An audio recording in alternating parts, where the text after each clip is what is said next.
Nessa videoaula, vamos falar sobre os condutores e isolantes elétricos e também os tipos de eletrização. Os materiais isolantes, ou também chamados de dielétricos, são aqueles materiais que não permitem a passagem da carga elétrica. Eles conservam as cargas na região onde elas surgem, pois não possuem elétrons livres ou ainda eles são poucos. Como exemplo de materiais isolantes, nós temos a borracha, plástico, vidro, o isopor, a porcelana, papel, madeira, água destilada e os óleos minerais, entre outros. Então, aqui na figura, nós temos uma havaiana, que é feita de borracha, todos nós sabemos o quanto que ela é isolante. Nós temos a fita isolante, aqui, que é utilizada para encapar fios, né? É utilizada pelos eletricistas. E aqui nós temos um transformador que é envolto por um material cerâmico para isolar justamente essa carga elétrica.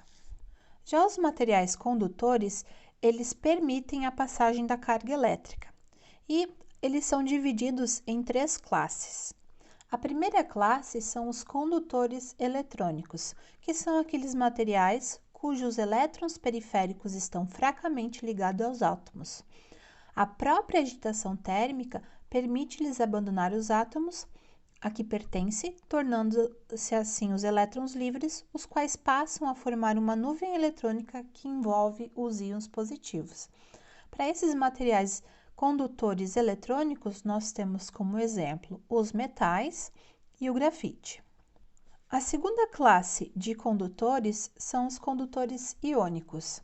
Então, são soluções cujas moléculas formam espontaneamente grupamentos eletrizados, que nós chamamos de íons, e que se move com facilidade pelo líquido, permitindo assim o fácil transporte de cargas elétricas. Então, como exemplo, nós temos as soluções aquosas de ácidos, bases e sais. Como na figura, nós temos uma solução de um sal, o cloreto de sódio, que é o sal de cozinha, com a água. Então, nessa solução iônica, nós temos íons de cloro, Cl-, e os íons de sódio, Na+. E por último, a terceira classe são os condutores gasosos, ou seja, são gases ionizados, cujo equilíbrio elétrico de seus átomos ou moléculas foi rompido, dando origem a íons capazes de se mover com facilidade, transportando assim as cargas elétricas. É o que acontece, por exemplo, em algumas lâmpadas, como a lâmpada fluorescente. Agora vamos falar sobre o processo de eletrização. O processo de eletrização é aquele no qual se torna um corpo carregado eletricamente. A eletrização se dá com o transporte de elétrons ou íons, e ela pode ocorrer de três maneiras. Nós temos a eletrização por atrito, a eletrização por contato e a eletrização por indução. Cada uma tem suas particularidades que eu vou descrever em seguida. Eletrização por atrito. Ao se atritar dois corpos inicialmente neutros, haverá uma troca de elétron entre eles. Então, por exemplo, ali nessa figura, nós temos o plástico, uma régua de plástico, né? E o papel. Quando eu atrito este papel no plástico, quando eu esfrego este papel, o que vai acontecer? O papel ele vai perder elétrons. Se ele perde elétrons, ele fica carregado positivamente, como está mostrado ali na figura, o sinal de mais.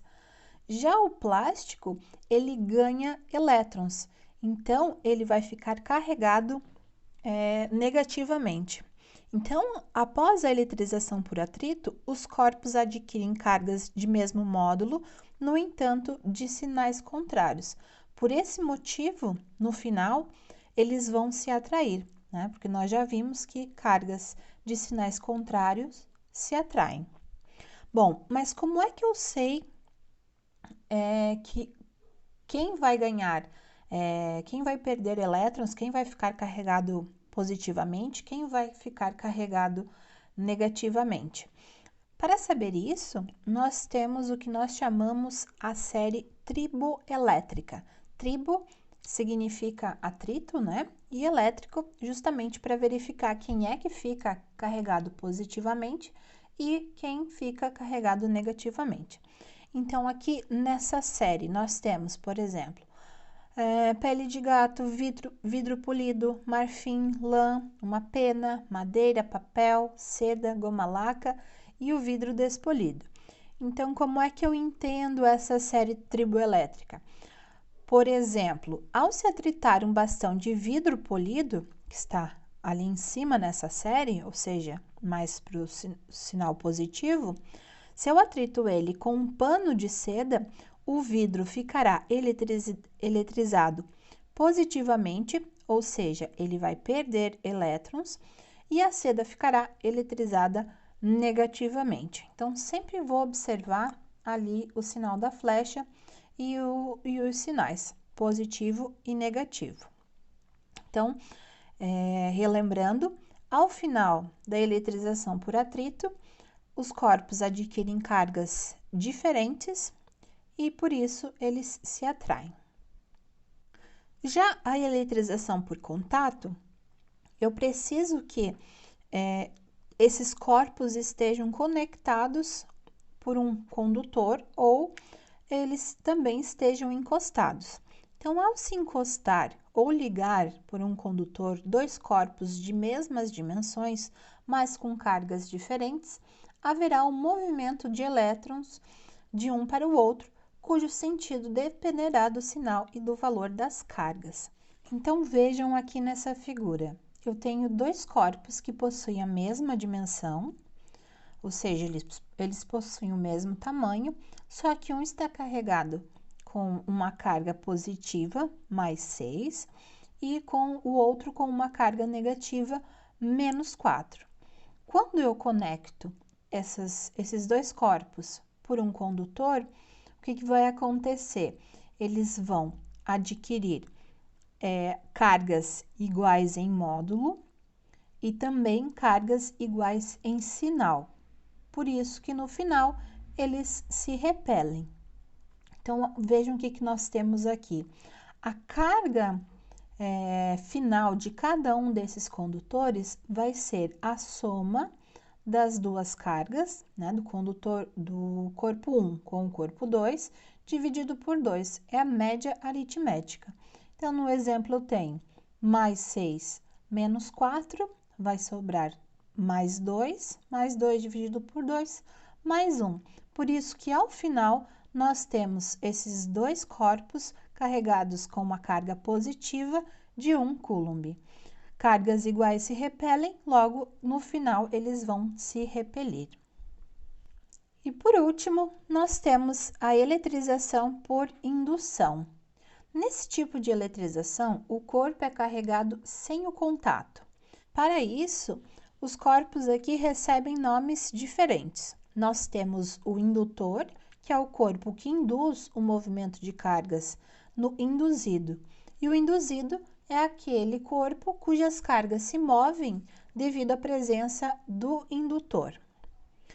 O que vai acontecer neste caso de eletrização por indução?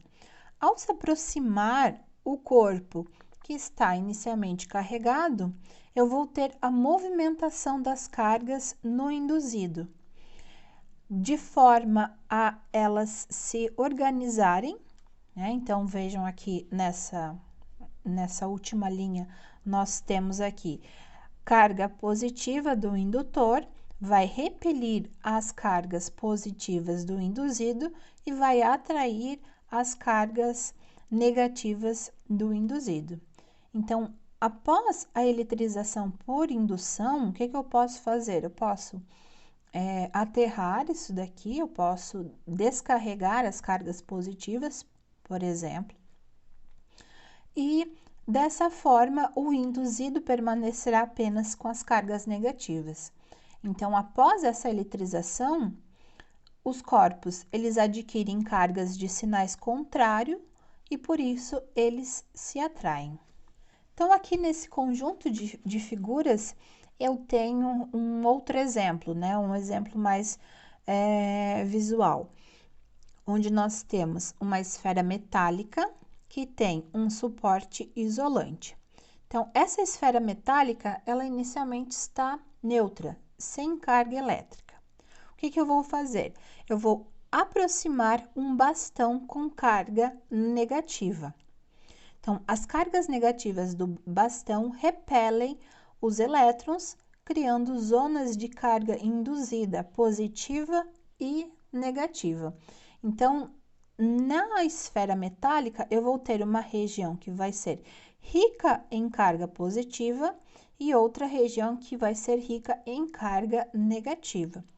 Como eu falei anteriormente, eu posso, através de um fio aqui, permitir que esses elétrons gerados, eles fluam para o solo ou para algum outro condutor, né?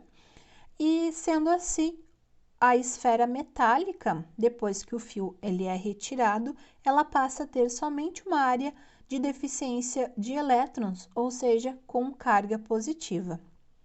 Então, mesmo que eu remova o bastão, né, após o bastão ser removido, os elétrons eles se rearranjam e a esfera possui deficiência generalizada de elétrons, ou seja, ela vai ter somente a carga positiva, que é o que acontece na letra E aqui desta figura. Então, é isso. Lembrando que as nossas aulas seguem pelo ambiente virtual e aqui no meu canal vocês têm a oportunidade de acompanhar as próximas videoaulas e exercícios relativos à nossa matéria. Para não perder nenhuma atualização, não esqueça de se inscrever neste canal e clicar no sininho para ser notificado toda vez que eu postar um vídeo novo. Espero que tenham gostado. Bons estudos!